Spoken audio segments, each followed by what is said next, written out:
It is Monday, the 2nd of November.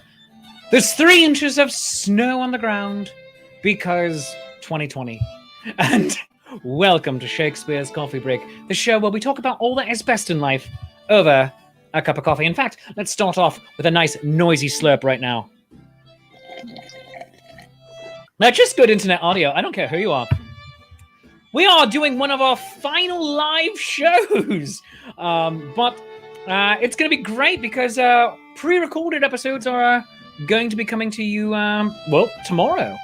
But today we have an amazing guest, John Bradley-Lestrange, historian, professional circus artist, author, world history professor, but mostly professional ginger, is going to be joining us on the show today. Before we get into all of that, though, I'd like to thank today's sponsors. Hill Storage and Rigging Company. No job too large or too small. Call them at 717-944-7676 or go to hillrigging.com. Renfest.org, your directory of Renaissance entertainers, vendors, and festivals. Renfest.org, you want to find them, it's in the name.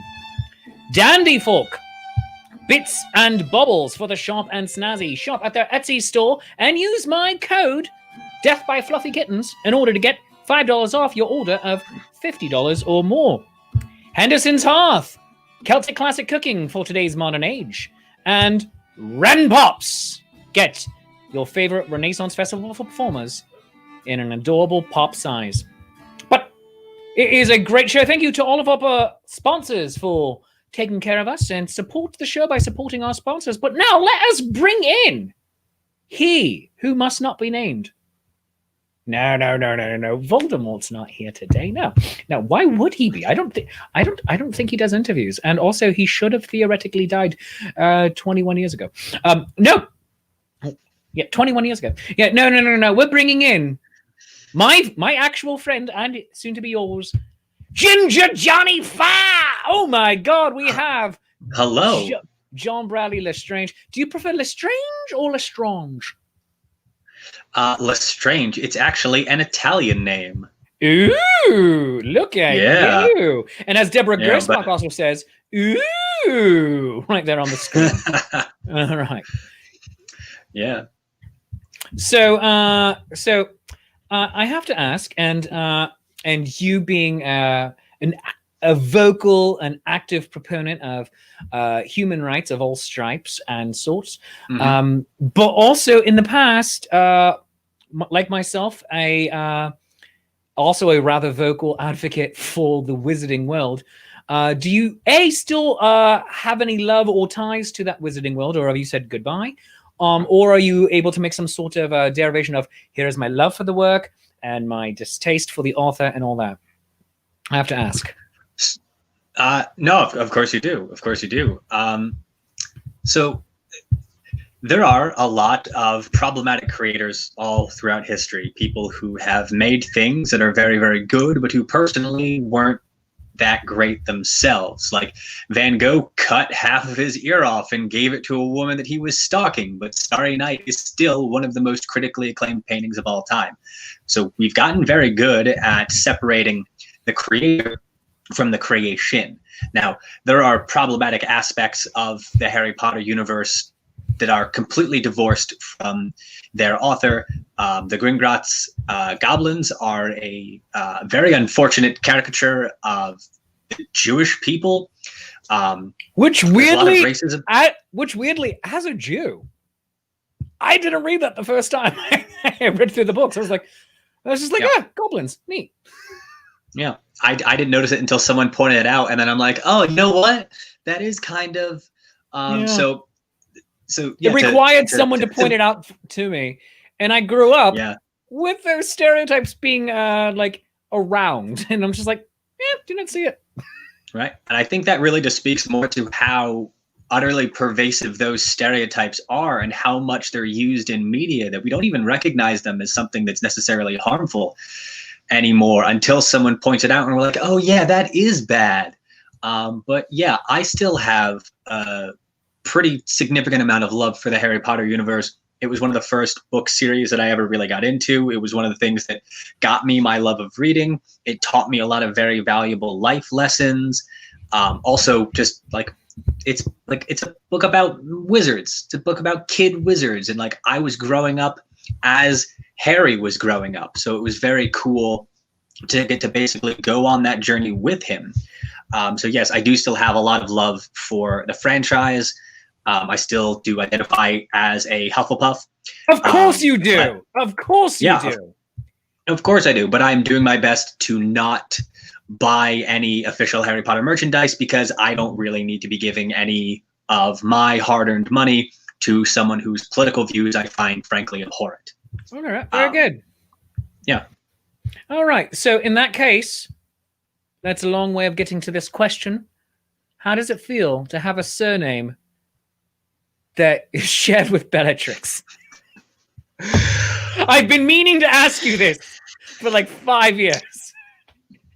I'm surprised that I'm surprised that you've actually held out that long. Most people don't. It's one of the first questions I keep getting distracted with other stuff. Like you're balancing because you're balancing a maypole on your chin, or you're waxing poetic about human rights, or hey, here's a really neat thing in history, or you're like, oh look at the flame war I'm in right now on Facebook or Twitter or whatever, and it's just like, I keep forgetting, but I have you here in the hot seat right now, so it has to be my first question for you. I'm stuck here.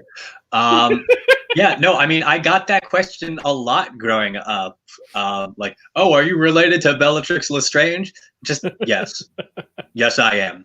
Right? Because what does it matter if I am? Just being related to someone who happens to be evil doesn't necessarily make you evil. As a prime example, just from the books, Sirius Black was related to Regulus Black, who was a Death Eater for a while, and redemption arc notwithstanding, he was pretty bad for a pretty long time, but Sirius got into Gryffindor and was nominally one of the good guys, despite the fact that he was kind of a bully in school. So, like, it doesn't matter who you're related to. It matters how you as a person act. Yes, and also Lestrange was her married name. Let's remember that. Yes. So it's more of like you're more directly related to Rodolphus or Lita Lestrange if you look at the new movies, and I certainly don't. It's just so not good. I watched the first one. And it was like Eddie Redmayne was very, very good. It was one of the only movies that I've ever seen fire off 2 Chekhov's guns at once, which was very, very cool. But Chekhov's gun is my favorite trope of all time, and anything that uses it instantly has a little bit of my love. All I'm saying is you put the nuclear vessels in Alameda in Act 1. By Act 3, Chekhov's got to be in a coma. Yeah. That's a Star Trek For the Voyage home reference for you at home, boys and girls. A movie made before John was born. Oh, yeah. Well, I've seen most of Star Trek by this point because it's pretty much all on Netflix. The movies aren't, but no, they're not. Sadly, the original series, Next Generation, Deep Space Nine, Voyager, Enterprise, everything but Discovery is up there. So you need, all right, since we're on this, you need to go and do CBS All Access. And even if you don't want to pay the $10 or so a month, which is the no commercials, that's the version I do, unless you're watching live TV, which we do for a couple of things. Like when we were watching Big Brother. I mean, we've all got our guilty pleasures. It's not a guilty pleasure. I enjoy it. And you know what? Come at me. Come at me, internet. Now, when...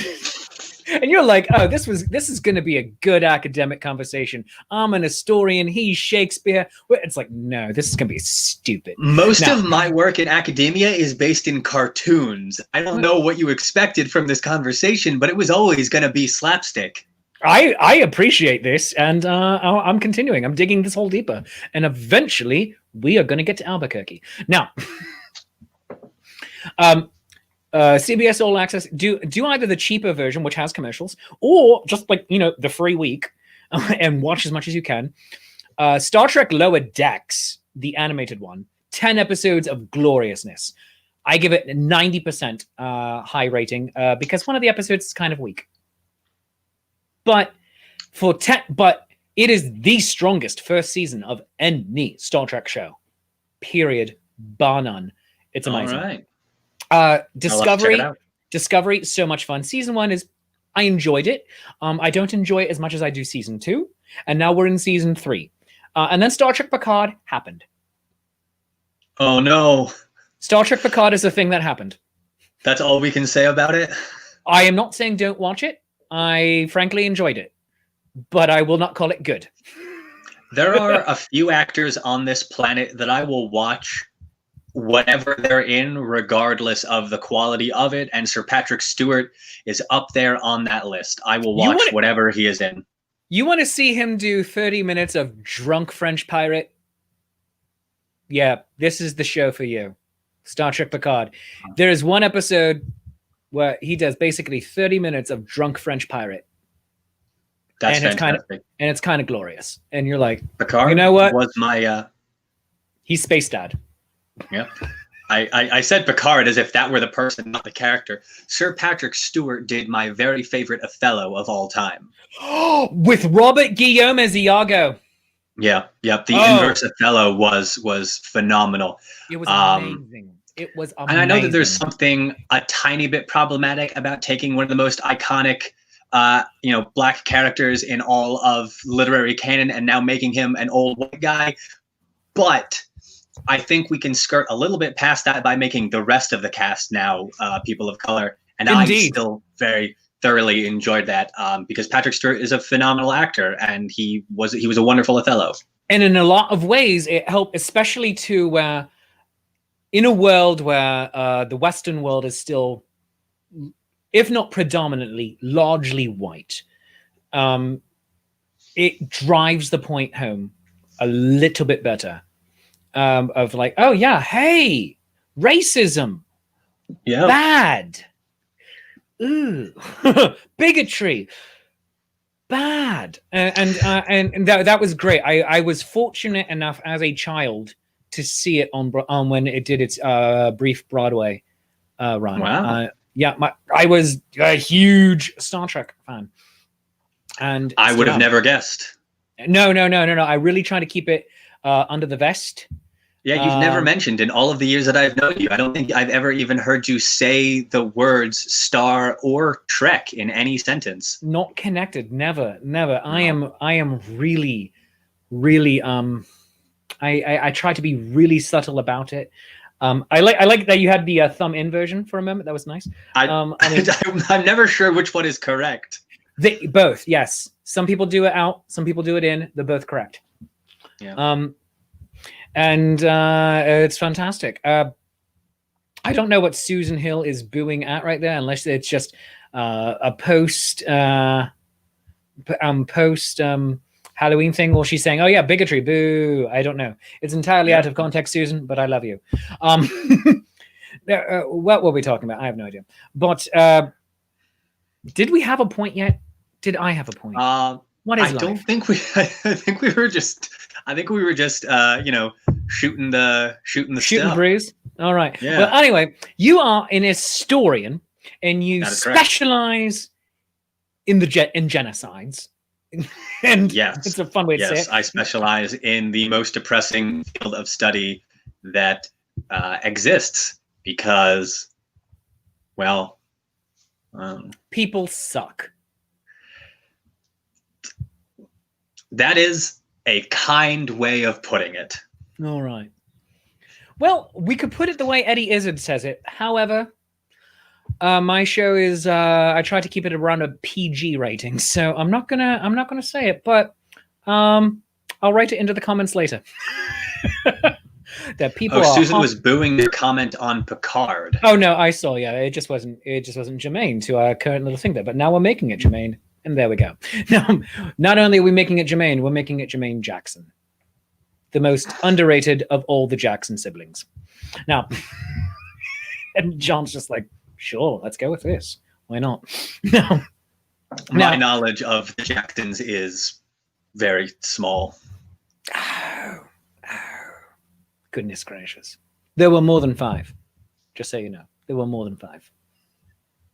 All right. I'm just making I'll add that to the list of things that I know. I am just making myself laugh over here. Now, we can go into the history of genocide and the Holocaust and whatnot, but I figured we'd keep it a little lighter for today's conversation and talk about on this day, the eve of the American election. I thought we were going to try and be not depressing. No. It's totally not depressing. Totally not depressing. You said, oh, an area you could talk about a bit is Susan, you're making me laugh, and I'm trying to get things in. She says a Star Trek joke of, there are 4 Jacksons. That's all right. My wife came in right above her to put me on blast about music knowledge. Isn't his thing. No, it's not. No, thank you, sweetie. I love you. I figured we keep it lighter and talk about potentially the fall of empires or even republics. So we were talking before the cameras turned on. Cameras were on before we started broadcasting. You're like, oh yeah, you could talk about the fall of Rome and stuff. And I'm thinking, no. Let us not talk about the fall of the Roman Empire. Let us talk about the Republic. Ooh, all right. How versed are you in 1st and 2nd century BC Roman politics?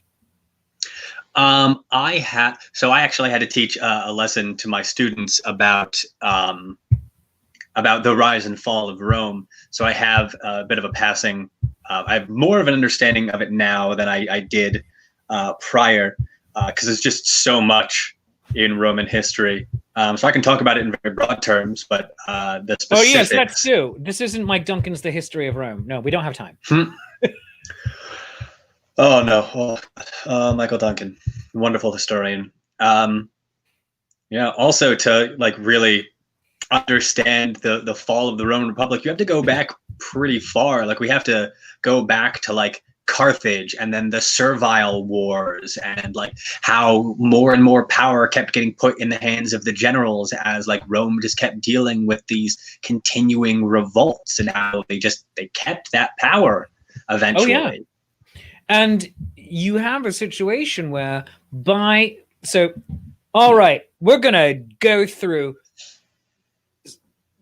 800 years of Roman history real fast. Rome was expanding. All right. Rome was fighting other Italian city-states. All right. Rome gets into the First Punic War. Punic because they were the Phoenicians. With Carthage. Boom. All right. Undecisive. Rome gets into, and they fought over Sicily. Sicily almost entirely. Rome gets into the Second Punic War. Also have the Servile Wars in there.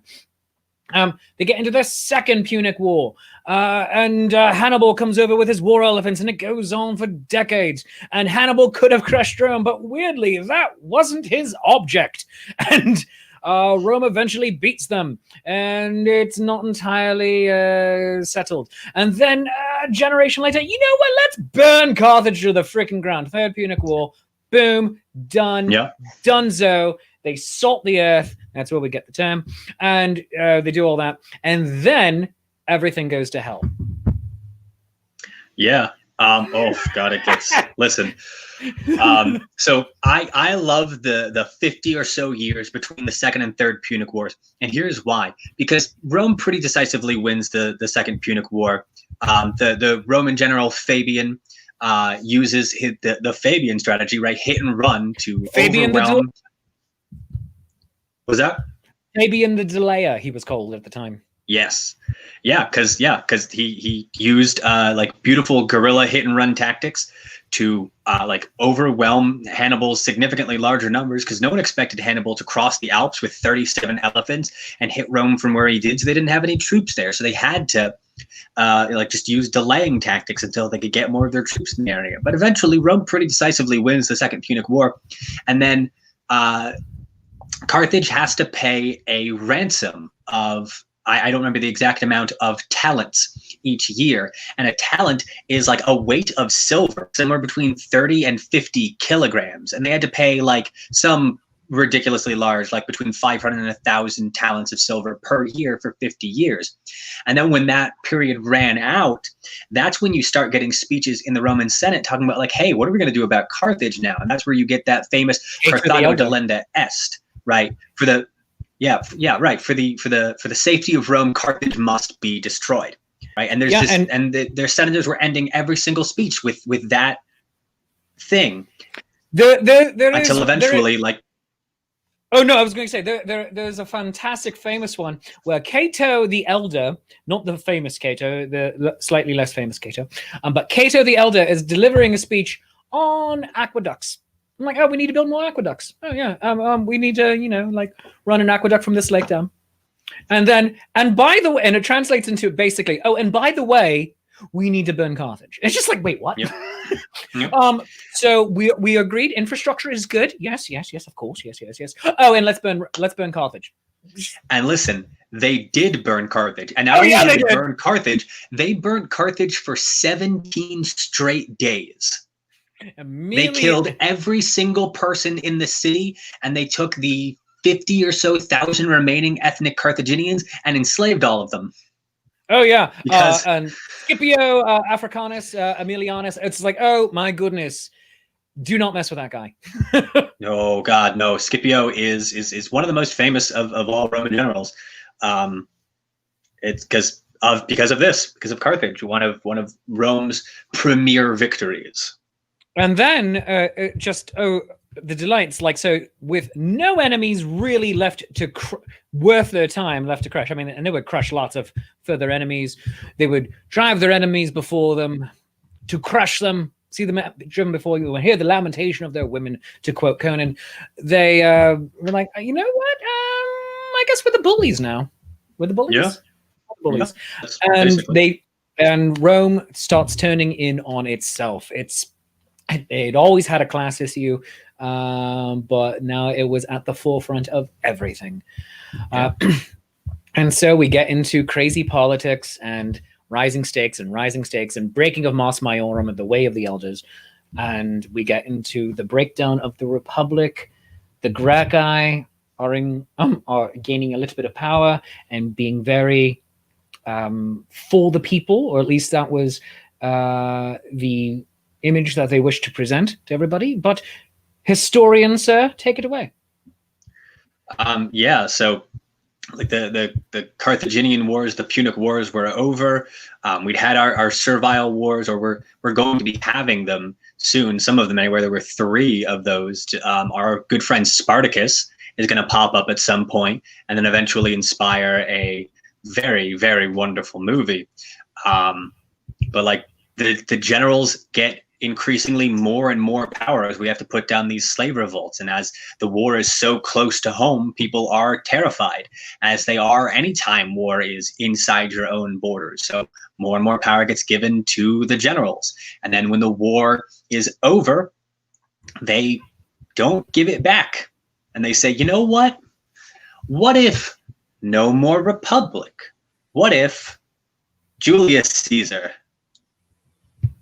And then there's a civil war. And then there's a civil war between Caesar and Pompey. Pompey the Great. Right, yeah. Caesar and Pompey fight the little civil war. Caesar eventually wins, right? And he never actually gets to be emperor. They name him the Senate. This is still a thing. They name him dictator of Rome. And then he gets stabbed a lot. Mm-hmm. Yep. And as Dave Dickey says, and then there was Kirk Douglas. Yep. And then Gaius Octavianus, who was Julius Caesar's heir but not his son, fights a brief conflict against Cassius and Brutus to, take revenge on his father's assassins. And then he gets named Princeps of Rome, becomes, Augustus Caesar, becomes the very first emperor of Rome. And then it's pretty good until Marcus Aurelius dies. Yeah, and then it's bad for a while. Oh, it was bad. It was bad in the period where you have Augustus, the first emperor, through Marcus Aurelius. Anyway, just in terms of under various emperors, under various Caesars, various princeps, depending on what they wanted to be called at any given moment in time. The people had lesser and greater extent of rights, and I mean both lesser and greater in as sometimes your rights would seem fine and robust, and other times not at all, and then it would go back one way. It would keep swinging. It wasn't a march of history as forward ever in the cause of justice. It was the march of history as forward and do not piss off Rome. Yeah, but I mean, we did have a pretty long period of the Pax Romana, right? And then, things were pretty good from, like the 40s or so, around when, Augustus Caesar comes into power, all the way up until like 180 or so when Marcus Aurelius dies. And then you have about 300 years of very slow decline. Yes. Into, the fall of Rome. Yes. I would argue, though, that even though for portions of Western Europe, it was the slow fall of Rome was a very bad thing, that in terms of how democracy worked, that the 100s BC were worse. Just that first century BC was a worse period, just inasmuch because you had constant, continual civil war. I'm not even talking about external strife. The civil war, because people wanted power, and they didn't want to give it up. And some things were genuine and real, or at least arguably genuine and real, and other things were naked power grabs. Julius Caesar waged war on Rome and attempted to stay in power because how the Roman system worked, if you were out of power, that is when you were now eligible to be prosecuted. And this was a thing that was done all the time, but people hated him so much. And it was like, oh, yeah, you might die if you go home. And so it's like, I got to stay in charge. And that's how Julius Caesar did some pretty brutal things to stay in power, and did some pretty brutal things to people who challenged his power. There was a time when he was 25 years old. He was captured by Cilician pirates. They sent a ransom demand back to the Senate, and Julius said, no. That's insulting. You ask for this amount of money, this much higher amount of money. I'm worth so much more. Then on this pirate boat where he was nominally a prisoner, he walked around like he owned the place, gave orders to the captain and crew, and read them his very bad poetry until I'm sure they gave him back to Rome with much glee in their hearts because they didn't have to deal with Julius Caesar anymore. But lo and behold, comes back and kills them. Caesar did not forgive, and he does not forget. He is very Sweeney Todd-esque. He goes back, he captures all of them, and he crucifies every single last one of them because Caesar was a madman. I gotta say, though, you gotta admire that little bit of swagger, though, because he was a madman who could get stuff done. You have to admire that. Now, the thing is, though, he would not have been able to do anything that he did if not for 60 to 100 years before him. You don't have Marcus and Sulla, who were having their own batches of the civil wars over the direction that Rome should go in, whether it should become a more inclusive state or be a conservative patrician paradise. And on that, we shall take a quick break to pay some bills. We have historian John Bradley-Lestrange. I just said the Harry Potter way. Lestrange, not related to Rodolphus or Lita, nope. Possibly Bellatrix, but only through a third cousin, And also they're fictitious. We show up to family reunions, but that's about it. Susan Hill says real quick about Caesar, looking confident will get you far in life. If you have a clipboard, you can rule the world. So look confident with a clipboard. And that brings us to our sponsor. No. So we'll be back with John in just a minute. But first, Shakespeare has got to pay some bills. So I will see you in a second, Johnny.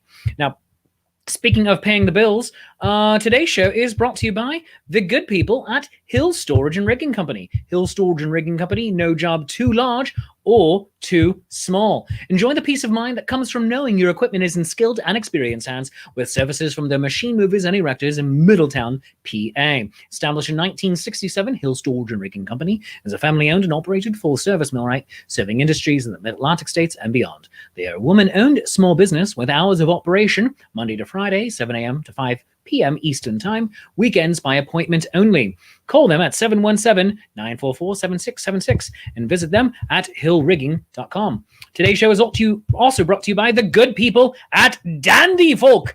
Dandy Folk bits and baubles for their sharp and snazzy. Come peruse our ever-expanding collections of accessories, reversible venture hoods, scarves, masks, and more to get you through the seasons in style. They have a wonderful fall collection and a fandom collection. Are you into the Doctor, Hobbits, Wizards, the Force, or the Federation? Yeah, I think I like all those things. They've got you covered. See what they did there? Masks, covered. Anyway, the cotton masks are hand and machine washable with sewn-in polypropylene filters that look like this. They're really cool. Hello. No one cared who I was before the mask. Built-in stainless steel nose bridges, comfortable woven elastic, and the 3D shape of the new mask patterns provides more breathing space between your mouth and nose and the fabric, while offering a good seal across the nose and under the chin. So here's what that looks like.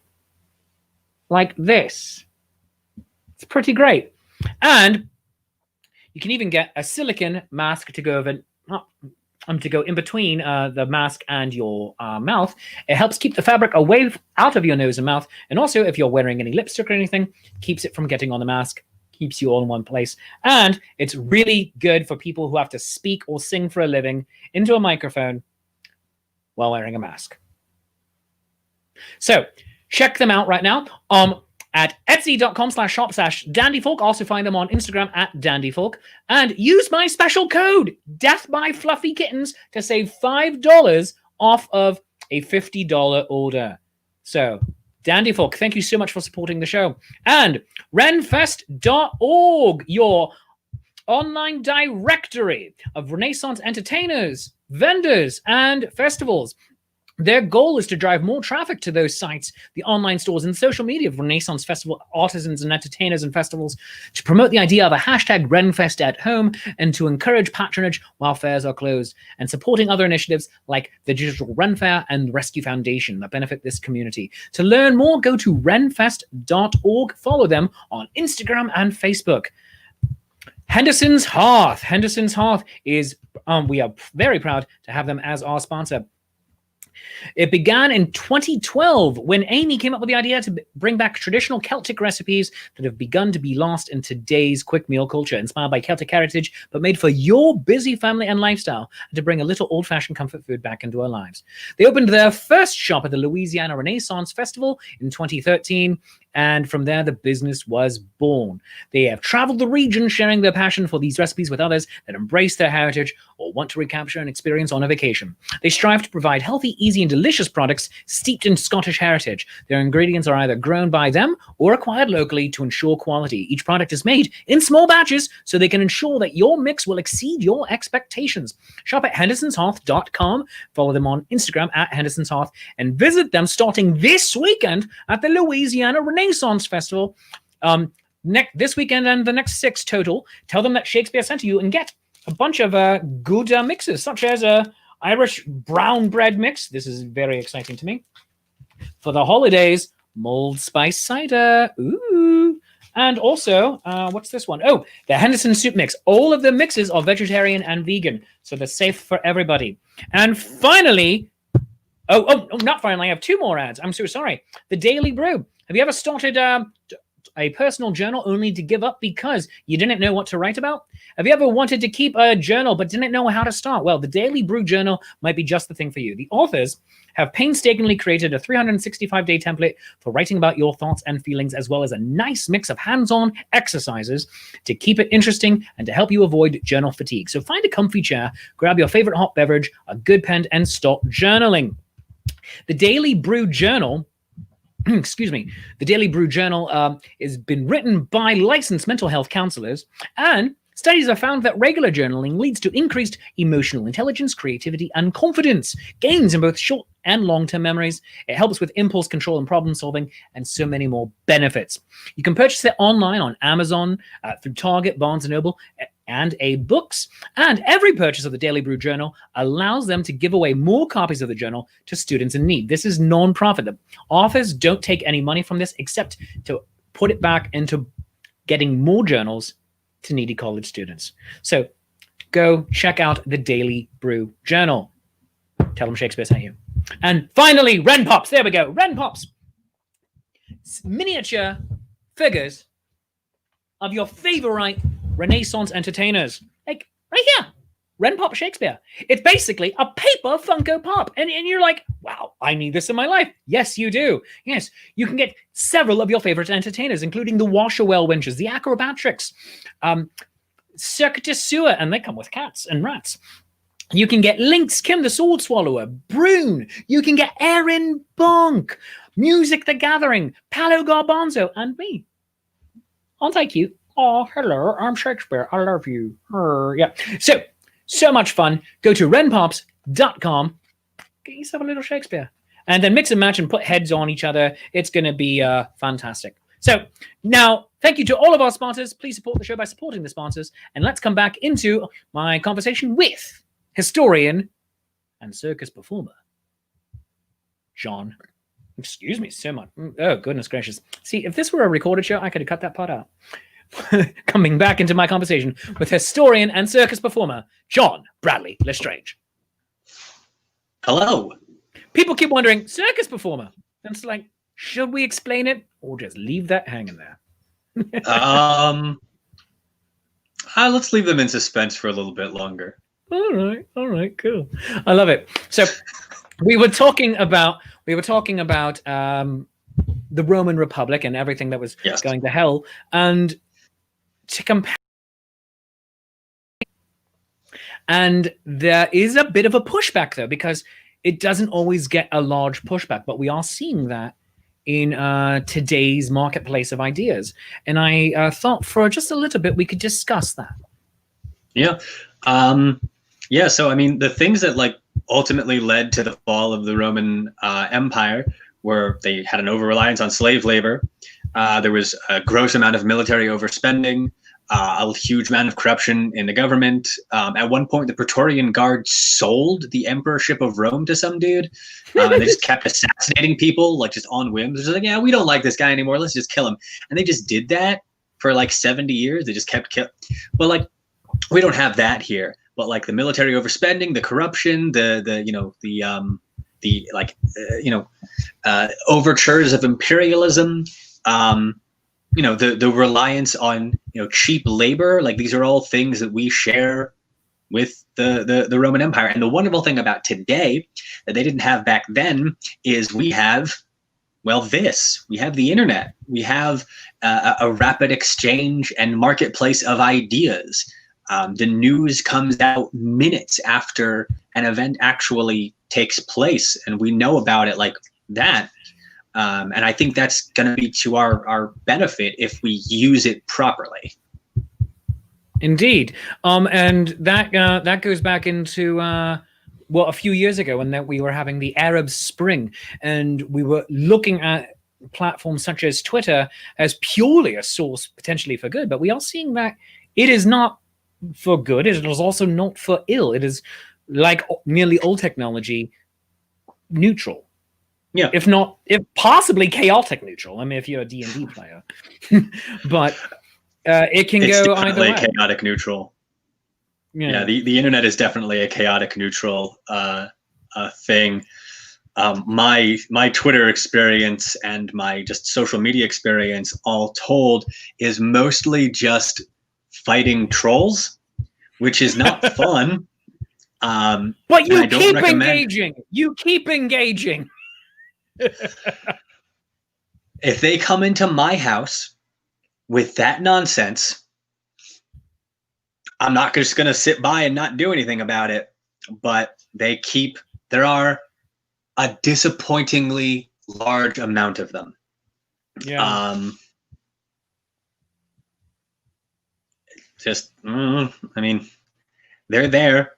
I'm not going to let them go unchallenged. I'm not going to debate them because their ideas are garbage and they're not worth a debate, but I'm not going to let them go unchallenged because, you know, the things that they say are abhorrent and they don't deserve a platform, but they also don't deserve, you know, to just get to exist out in the void of space without someone saying that they're stupid ideas. All right. So would you say then, are you taking the fictitious, sadly, President Bartlett approach and saying, just sit there in your wrongness and be wrong? Or are you actively trying to engage with them saying, listen, you're on this wrong path, but maybe I can help elucidate you? Or are you arguing for the people who are watching, saying, so to an extent, it's a little bit of a performative exercise, but also there are some people who are not actively engaging in the argument. They want to witness it.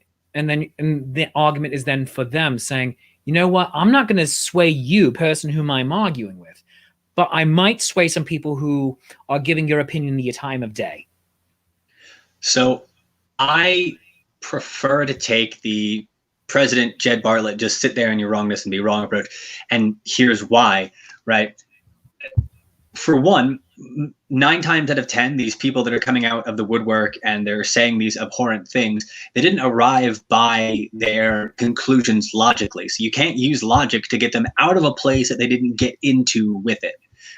For 2, they're not really interested in arguing in good faith. They just want to win the argument. And anything that you have to win, especially in a public forum like the internet, we get very competitive over. And we don't like to, just as a species, lose, right? Especially not when there's an audience to see us lose or be made a fool out of. So a public forum on the internet is not a great place for a meeting of the minds. It's not a great place to try and convince people that their ideas are wrong. It's really just a great place to, unfortunately, give them a platform for their terrible ideas. We also have to take into account things like confirmation bias, which is a psychological phenomenon that also includes things, right? Like people will double down on deeply held beliefs that are challenged. Even if you present them with evidence, if they don't want to learn and grow and change, they're not going to.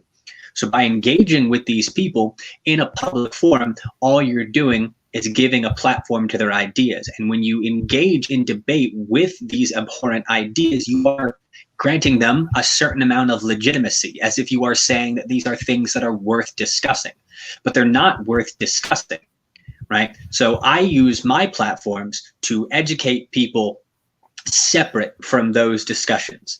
I put my ideas out there into the ether and people either accept them or not. And if people come in and they try and spread these ideas that I consider abhorrent, I usually just shut them down the best that I can, or I block them from my platform because they don't get the benefit of it. Those ideas aren't worth discussing. Speaking of platforms, you have a ridiculous platform, which is amazing. Why I'm amazed rather why you are on my show. Because on Facebook, it's like, oh, I look vaguely like a big deal in this Renaissance festival community, and even some performers in the broader performing arts with 5,000-ish followers. But on TikTok, holy God, man, you have 1 million followers.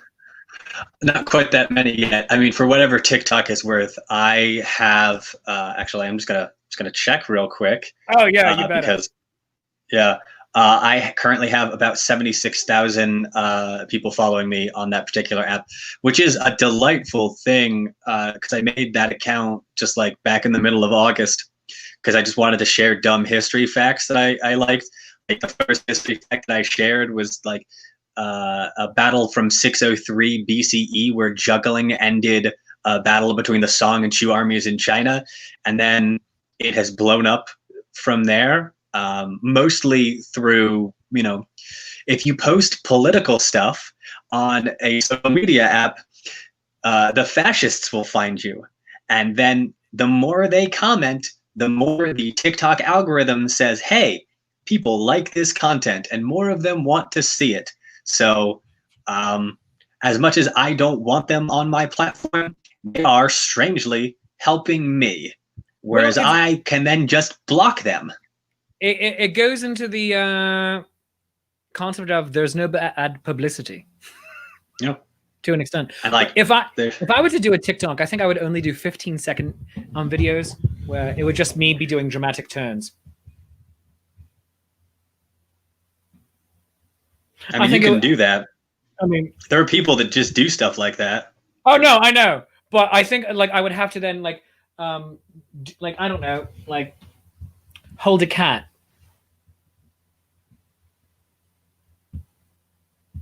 I'd have and like have Zoolander faces the entire time. Like, here is blue steel. Like, just like I would have to, if I were to do TikTok and have any vague success with it, I think that is what I would have to do. Just, I mean, and it doesn't show anything about me other than like I started using the hashtag all the time of "suck it, Derek Jacoby," because well, he's wrong and he knows what he did. No, he is, and he's wrong. I mean, right there. And I Derek don't Jacoby, know who that. Derek Jacoby, you know what you did. I don't know who he is or what he did. I don't know.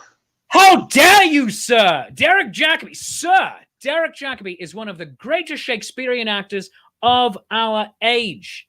Oh my goodness gracious. He's been about for 50-odd years. He's amazing and brilliant, but he is wrong, and he knows what he did. You know what you did. You know what you did. Yeah, but I think that's like the only thing I would do. Either that or like I would like 15, because you have what, the two options of 15 seconds and 1 minute on TikTok. I mean, you can record anything in between that. Like, most of my videos range somewhere between 30 and 60 seconds. So you're not required to do the whole 60 seconds. Okay. But yes, you can do a very quick 15-second clip. And like, there are a lot of fun audios that you can do. So a lot of people do like lip syncing stuff, either to just like funny stuff from like movies or podcasts, or like, or you can just like, you could just read like quick clips of monologues and sonnets, and like there are people who would enjoy that. I think I might do that, but also then I would just a fact a day or a fact every other day of why the Oxfordians are particularly wrong in the authorship question of William Shakespeare, and also every time I end it with hashtag suck it Derek Jacoby, because he knows what he did. Absolutely. Derek Jacoby, you know what you did. I follow a young woman on TikTok who just the other day did a wonderful takedown of the Stratfordians. And like, How dare she? There's a dude who just like makes ridiculous call-out posts of old dead philosophers. Like, half of his content is just him in a bathrobe poking fun at Socrates, and it's wonderful. Vaguely appropriate for a man in a bathrobe to fight with Socrates. That makes sense in my head. Headcanon totally works. Good on you. But let's go back to the anti-Stratfordian woman. How dare you, madam? How dare you?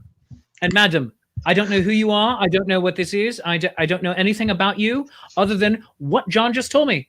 To you I say, here it is. Hashtag suck it Derek Jacoby.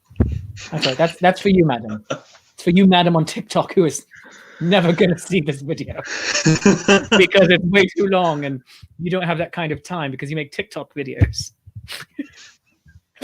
Listen, it is a pretty time-consuming thing. I recorded a batch of videos today that I'm going to have to add captions to at some point, and like recording those 10 videos, each one only being like a minute long at most, took me like most of an hour.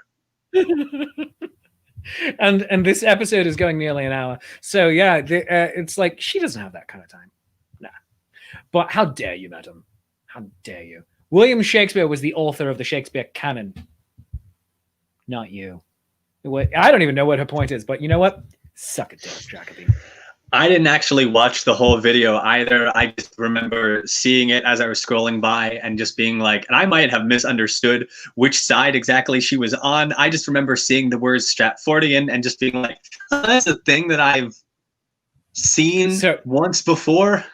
All right, so I am a Stratfordian, and that is the concept of Shakespeare. And if I was an anti-Stratfordian, it's like, wow, you have issues, man. You are self-hating. No, if I were a Stratfordian, believes that the person that we know as William Shakespeare wrote the works attributed to William Shakespeare. Anti-Stratfordians fall into several camps. Baconians, Oxfordians, Marlovians even, saying that, oh no, it was someone else, or even a cadre of other people. There's even Elizabethans saying, and by that I mean people who think that Elizabeth Regina Gloriana wrote the works of William Shakespeare. I'm sorry, she was running a small European country that was on its way to becoming a global superpower. She didn't have the time. Plus, she needed to cover up the Amy Dudley death. I mean, come on. Now, yeah.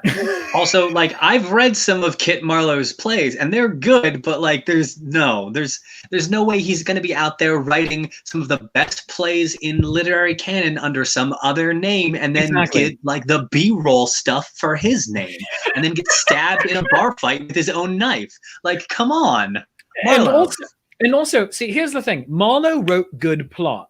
Most of Shakespeare's plots are meandering. And you're like, what the hell is happening? And everyone else is like, doesn't matter because the dialogue and the characterizations are really good. And you're like, you know what? You are correct. But Shakespeare wrote dialogue and character. Marlowe wrote plot. If they had worked together, they would have been, they would have created cinema in the 16th but it's also century. it's the audience. It's the audience that they were writing for. Shakespeare was writing for the common man. They didn't care about plot. They wanted poop jokes, and that's what he gave them. He gave them fart jokes. Fart jokes next to soaring rhetoric on what a piece of work is man, how infinite in faculty, how noble in reason. I mean, they are next to each other. I mean, there are sex jokes and fart jokes and poop jokes and everything. And yes, Susan, Marlowe is George Lucas. I mean, yes. Yeah. I like that you gave him the French spelling. Well done, you. But also, like, Shakespeare, listen, we know very clearly that Shakespeare didn't write plot, because if we go through and we read Hamlet, there's a point in the play where Hamlet gets kidnapped by pirates, and it's not even a major part of the plot. It's just like, he's kidnapped by pirates for a bit. It's like, what? But that's not even important to the plot. It's like Julius Caesar. It's like, you know what, Julius Caesar? Yeah, like, it's talked about off stage. If they ever made a mini series of Julius Caesar's life for Netflix, they'd skip that part. They'd be like, you know what? They would leave it, do it the same way most of the histories do it. Of, oh yeah, we talk about it for half a page, and then we move on. And so, where's Caesar? Kidnapped by pirates. There'd be one scene on the pirate ship. He's like, no, that's not enough. Also, I'm going to come back and kill you all. Ha! Caesar, you're hilarious. And then they come back. Next scene, pirates are dead. That's how it'll be done. You know how I picture, this is how I picture Caesar's time on the pirate ship. I picture it where, despite not being the captain of the ship and being the one captured, he's the dread pirate Robert saying, tomorrow I might kill you. No, I'm just kidding. But I'm totally going to do it. But no, fine. We're good. Nah. No. But seriously though, I might kill you. It's just, and then he comes back in. I'm the captain now. Look at me. I'm the captain now. Oh, John, this has been amazing. I need to get you to come back, and we're going to talk about fun other things in possibly even stuff closer to our current time and place in history, once the temperature in the room has cooled down a little bit. Absolutely, yeah. But absolutely, they can find you all over the place. I've just been putting up your link tree because you have so many socials and everything. Yes, that is the easiest thing to do, because I am on Instagram and Facebook and Twitter and TikTok, and I have a WordPress and I have an Amazon page, and like I have a lot of stuff. I have a podcast. What's the podcast called? The podcast is called Genostory. It's a podcast on the field of genocide studies and the history of genocide. Very soon, on the 15th of November, I'm going to be putting up an episode on the Cambodian genocide, and then we're going to be moving into a series of episodes on Avatar: The Last Airbender. There we are. Yeah. All right. We're going to go really dark, and then we're going to bring it up a little bit. Well, because listen, you say that, but I'm not sure if you've seen that show. You I don't have not. know how much genocide is in that show. There are 4 genocides in just in the original series. I'm a fan of the Super Carlin brothers, and they've started talking about Avatar: The Last Airbender now on the YouTube channel, and I'm becoming passingly familiar with it. But everyone has been saying to me for years, "Oh my God, you need to watch Avatar: The Last Airbender," and I'm like, and because so many people have been telling me, I've become quite contrary about it. I'm like, nah. Yep. They've hyped it up too much. Now you're like, well, now I don't want to because everyone's telling me to. Yeah, it almost happened to me with The Good Place. Everyone was saying to me while season 1 was on, you have to watch The Good Place. I said, nah, I'm good. And then my wife started watching it in the summer on Netflix, and it jumped straight over to Netflix. And she's like, you're going to watch this with me? I said, all right. And after episode 3, I was hooked. And I'm like, oh my God, this is the greatest thing ever. And so give me the one shot, engineer, and I'm the engineer, so I can say that. The Good Place may be the single best television show ever to happen in the history of ever. That's my pull quote for you. You're welcome, NBC. Now, yeah, I mean, it's well written. There are great characters. It has insightful breakdowns of moral philosophy and the implications of humanity growing and people changing and becoming better over time through mutual aid and cooperation. And are you talking about Avatar or The Good Place? I'm talking about The Good Place. Oh yeah, there we are. Avatar also has all of those things. Like because I've heard that too. I'm like, oh wow. Yeah, it has. Well, Avatar is one of the 2 cartoons in the world to win a Peabody Award for public service. It's Avatar: The Last Airbender and Steven Universe that have won this very prestigious award. And it is a phenomenal show, and I do highly recommend it. But I do understand the idea that people have been recommending it to you for years, and now you're just like, I don't want to. Yeah, they brown coated it because, yeah, they brown coated it. Sorry, but goodness gracious, John, we're going to come back and we're just going to talk nerdy stuff at some point. We're just going to nerd out about things that don't matter except in our hearts. Oh goodness, oh friends, thank you. A big round of applause for John. Oh my God, look at that ginger hair. He's so sexy and he's smart and he balances things on his chin. Oh my God. All these things are true. All these things are true. Friends, this has been Shakespeare's coffee break. I am your friendly neighborhood Shakespeare, and this has been my coffee break. Let's have one last noisy slurp here. Again, just good internet audio. I don't care who you are. But friends, if you've enjoyed the show half as much as I enjoy making, I obviously enjoy it twice as much as you did, and that is called math. And that being the case, support the show, please. Buy me a cup of coffee. Go to coffee.com/Shakespeare. That's ko-fi.com/Shakespeare and buy me a cup of coffee. Also, you can become a Patreon of the arts at patreon.com/Shakespeare. That's patreon.com/Shakespeare. Patreon tiers start at $3, go up to $30, and right now, and for the foreseeable future, all tiers get the exact same rewards and perks. Because some of you want to support me, but you really can't afford to do more than a couple of dollars a month, and that's okay. And some of you want to just throw money at me, and I am cool with that. I like money. It's nice. I live in a capitalistic society, and thus I'm obligated to operate by its rules to an extent. Sorry. But everyone gets the same perks, whether you're a $3 Patreon or a $30 member. Everyone gets them right now. And those perks include gratis copies of my album, Are You There, God? It's Me, Shakespeare. And my comic book, Julius Caesar, Beware the Ides of March of the Penguins. And we're coming out with a new podcast of Shakespeare's Coffee Break. It's going to be some of my favorite interviews over the last months. They're going to be coming out once a week, and the patrons will get them first. And that will actually be happening starting this Friday. So that's exciting. And then everyone else will get them on Mondays. So go check that out. Also, once again, thank you so much to my sponsors, Hill Storage and Rigging Company. Please check them out. Hill Storage and Rigging Company, no job too large or too small. Dandy Folk, bits and baubles for the sharp and snazzy. Get your masks, your venture hoods, etc., your scarves at etsy.com/shop/dandyfolk and use my special code Death by Fluffy Kittens to save $5 off of an order of $50 or more. Renfest.org, your online directory of Renaissance festivals, performers, and vendors. Henderson's Hearth, classic Celtic cooking for today's modern age. The Daily Brew, your 365-day guided journal. All proceeds go to buy more journals to college students who need them. And Ren Pops, get your Ren Pop Shakespeare today. Also, upcoming events. Oh, goodness gracious. Skipped a bunch of things. Upcoming events. Tomorrow on Shakespeare's Coffee Break, we are going to have the lovely and talented Bella Greenwolf.